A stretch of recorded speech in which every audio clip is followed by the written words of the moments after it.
ultimately you are in the best learning scenario. And I know this sounds weird, but you have an opportunity to learn from somebody else's mistakes.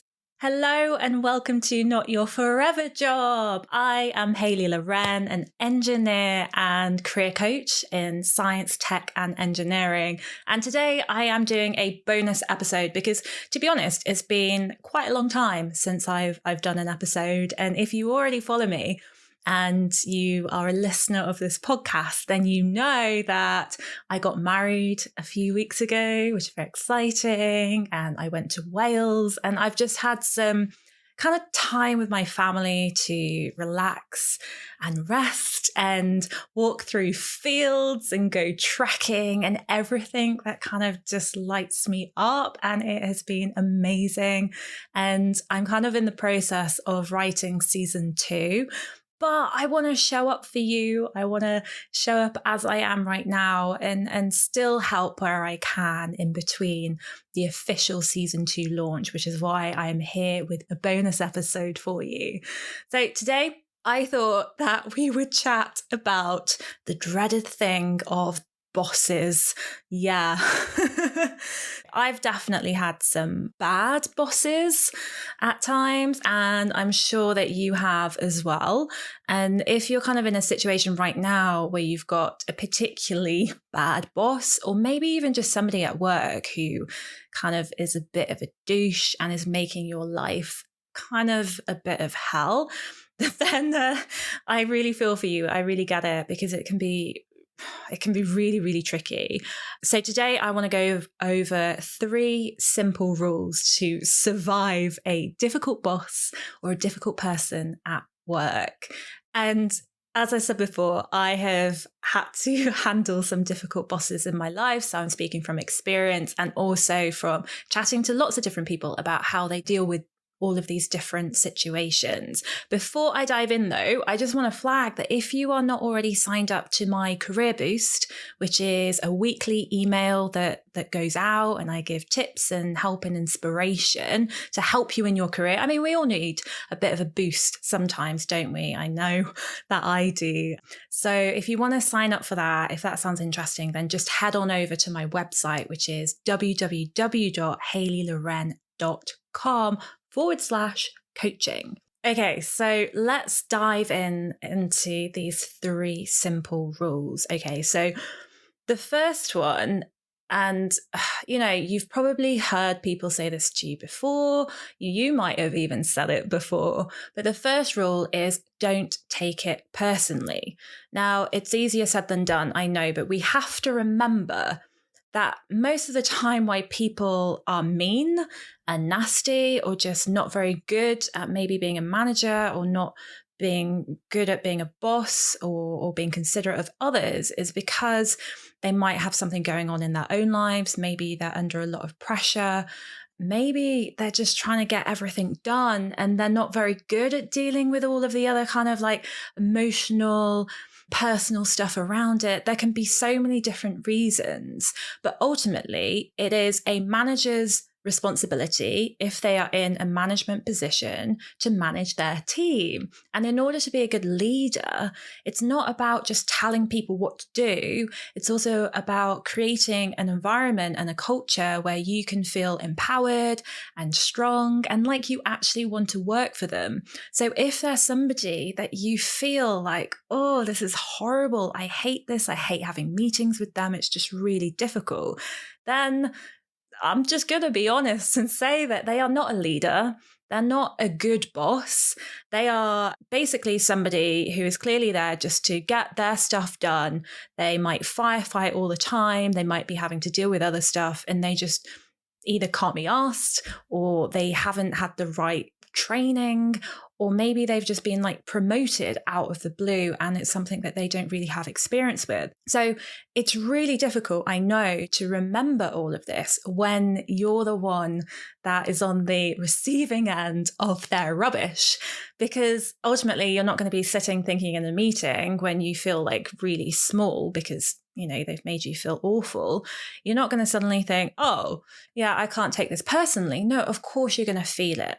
So the thing about being able to not take it personally is that you need some tools to be able to remind yourself that, you are strong and you are capable and you are successful. And just because this one person in your life, who I know will be a dominating factor, but just because they say that you're not achieving or you're not doing this right or that right, or because they're micromanaging, it doesn't necessarily mean that it's true. That is one person's opinion. So the first thing that I want you to do is make a list of everything that you have already succeeded at, because the important thing here is kind of protecting yourself and protecting your own mind and kind of creating this barrier around you. So you can be like, hold on a second, you're saying all of this about me, but I know that I did this other thing, I managed to do this too. So I know that I'm capable, but clearly there's just something that's happening here, whether it's, we communicate differently, or whether, you're going through a difficult time and you're taking that out on me. But I know that not all of this is me or my fault. And that is what will help you to basically avoid taking it personally all of the time. Now, obviously, don't say all of that to your boss. I'm only saying this is what you might think in your head. But it's important to remember, if you come out of a meeting, if you get that rubbish email, the shitogram as I call them, and you're like, oh, I hate them. Or if you're feeling like that, I don't know, that discomfort because of it, then, you need to protect yourself and you need to remind yourself of all of the amazing thing that you've already done. And then there might be areas that you need to work on. There might be areas that you have, discussed in some of the meetings, but sometimes you have to take it with a pinch of salt. Don't believe everything that they say. So try not to take it all personally, because most of the time it is about them reflecting how they feel about themselves onto you. So if they're saying that you're rubbish, they probably think that they're rubbish. And it's the usual thing. You've probably seen it with friends and family and everything like that. When somebody's in pain, they lash out. So try and also think of it with kindness, that sometimes the worse somebody is and the harsher somebody is, the more that they're going through themselves. And it does take a bit of empathy associated with it as well. I did have a difficult boss once. He was kind of quite nasty. Occasionally he would shout at me. He would shout at people for laughing. It was ridiculous. You want to have a laugh, on a Monday morning and have a chat about your weekends. And he would come over and kind of like look at his watch and be like, what are you doing? And it just doesn't make a pleasant environment. But then I made it my mission to talk to him and try and get to know him more. And then I found out that basically he's going through a really difficult time at home. And not only is he having to deal with that, but he's also being put under more pressure at work and given more responsibility, even though they've not paid him for it. So even bad bosses have their own rubbish going on. And if you're able to try and not take it personally by remembering how awesome you are, and then also bolstering that with some empathy towards the other person, then it makes it a little bit more bearable. I know that it's not going to remove all of the rubbish, but this is about survival, right? This is what this is about. Okay, so number 2 to this is kind of switching to a learning mentality. So when somebody is, being harsh, or when you've got a difficult boss, it's easy to start wallowing in that feeling of like, oh, they did this to me. He said this to me. Oh, he's really inefficient. They don't do this and all of that. And you get into this negative spiral, which is fine. We all need to vent, which I get. But ultimately, you are in the best learning scenario. And I know this sounds weird, but you have an opportunity to learn from somebody else's mistakes. Rather than making the mistakes yourself, rather than being a bad boss yourself, you can watch it unfold right in front of you and learn from them and take note of that and be like, hold on a second, I'm actually getting insight here into how to be a good boss. Because if you're somebody that wants to progress and you want to lead in the future, then you're going to need to learn all of this yourself. And it's only when you're in their position, in your boss's situation, that you'll realize that actually management is challenging, especially when it's on top of all of your other workload. So taking a learning mindset and realizing that actually you're in a place where you can watch it, you can take note of it, you can try and learn from them and learn from what, or make note of what you wouldn't do, basically. So I like action, as you know, if you've listened to this podcast before, then I think it's all important to take these learnings and actually action them and do something. So what I want you to do is to basically create a lessons learned list. Or it can be a spreadsheet, or it can be notes on your phone or something.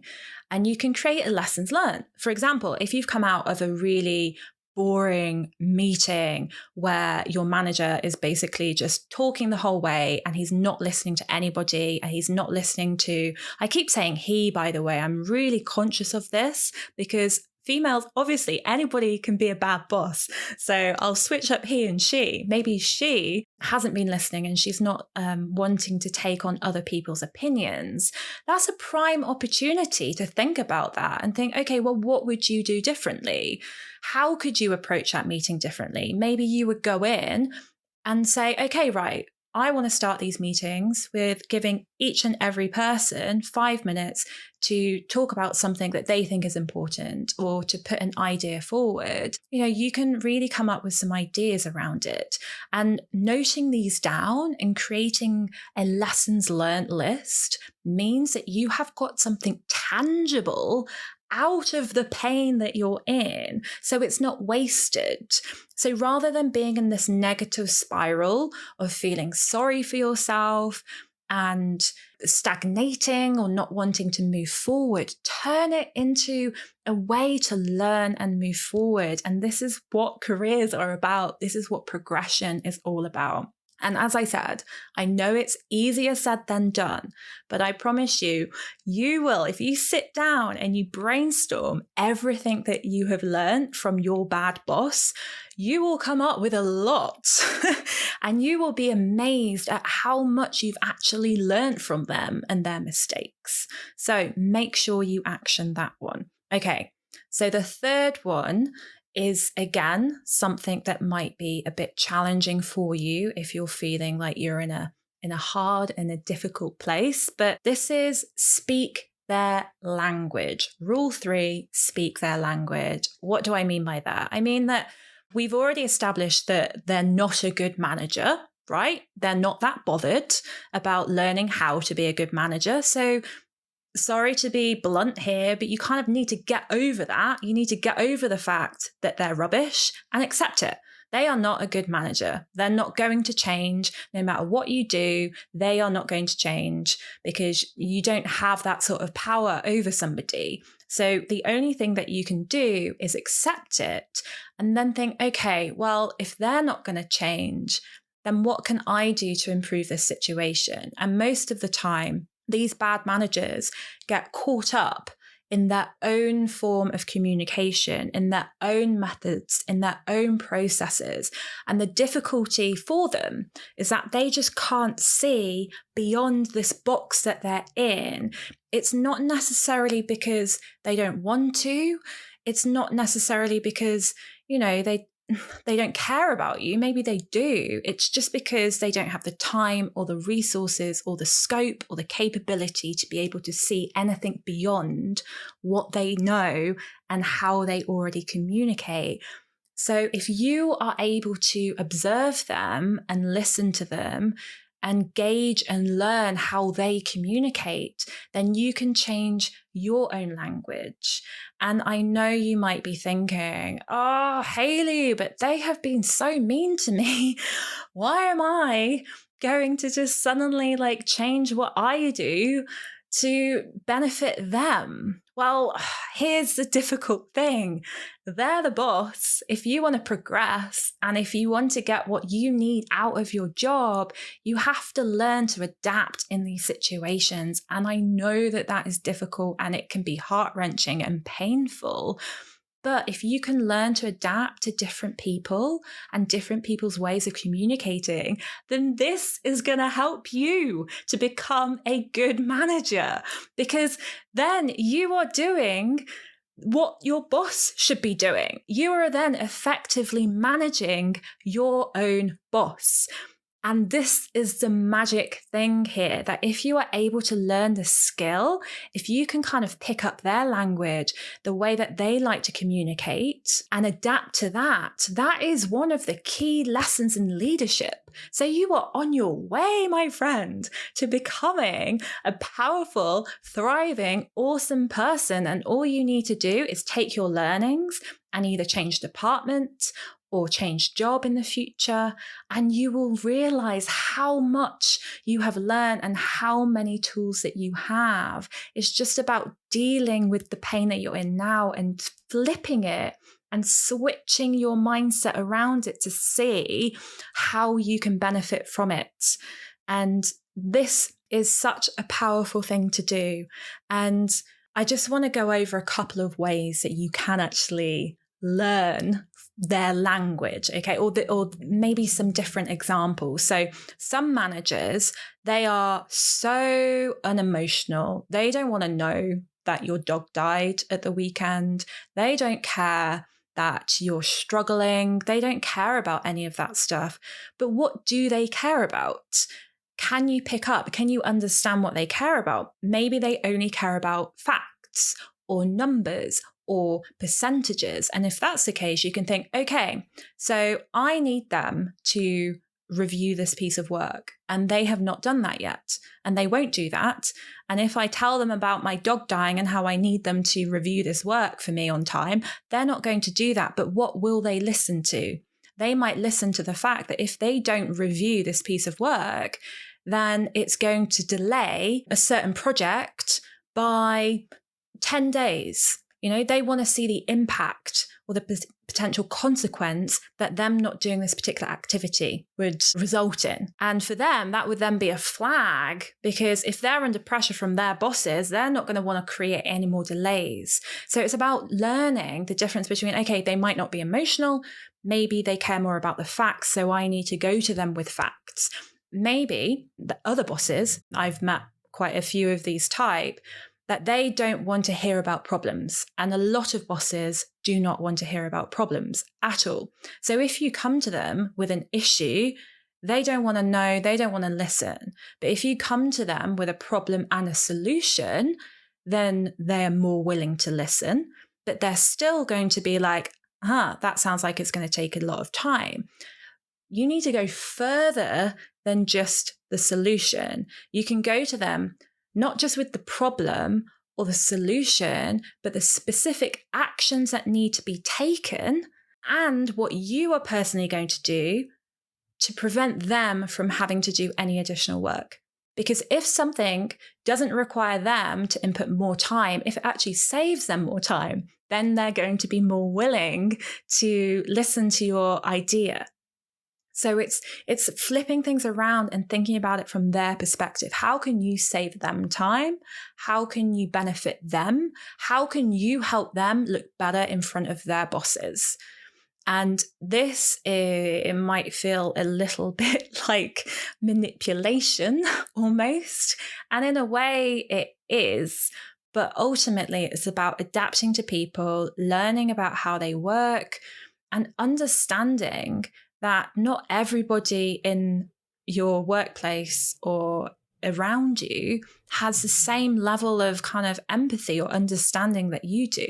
But this is what will make you a strong leader in the future. Going through all of this is going to be imprinted in your mind in years to come. And you're going to be like, I don't want to be like that. So I know that it feels difficult and painful, but I promise you that if you flip it, and if you really try and squeeze all of the benefit out of it, then it will be good for you and it will be a positive situation in the end. And I just want to quickly go over these 3 rules that we said. So the first one is don't take it personally. Obviously, accept if you do take it personally, and then use tools in order to basically release that and to let go of it and remind yourself that you are strong, you are capable, and you are successful in your own way and, with other situations, and that it can be improved on. Then rule number 2 is apply a learning mentality. So this is, reaping the rewards of your boss's mistakes. You can be there. You're basically like there in the tree picking apples and making a mess of it. And you're there with your big basket going like, oh, I want to catch all of these apples. And then I'm going to go to the cider farm and make some cider. That probably doesn't make any sense at all. But essentially, you can glean all of the really useful gold nuggets of management skills or lack of management skills, and then use it to your advantage later on when you want to go for a leadership role, and even now. And then number 3, rule 3, and this one really is about getting them on your side because you want to try and win them over. And the only way that you can win them over is by speaking their language, because they are not going to speak yours. You need to go to them. As difficult as that might feel and be, it's the only way, because there is this gap between you, this chasm of lack of communication or understanding. So the only way that you can bridge that gap is to basically go it. You need to build a bridge and you need to get over there. And the thing is, right, is that if you do all of this and it's still rubbish, then it could be that you're in a toxic culture at work, a toxic environment, and you probably know in yourself that you might want to leave at some point, but this is about surviving until you do leave. And you need to sit down and you need to really ask yourself, are you doing everything that you can to try and turn this situation around? Or are you kind of stuck in feeling sorry for yourself, or kind of, feeling a bit like you're small, because you're not small. It's about figuring out how you can get back control and get back your strength and hold your head up high. And the only way that you can do that is start implementing some of these actions and these rules. So please do that, okay? Okay.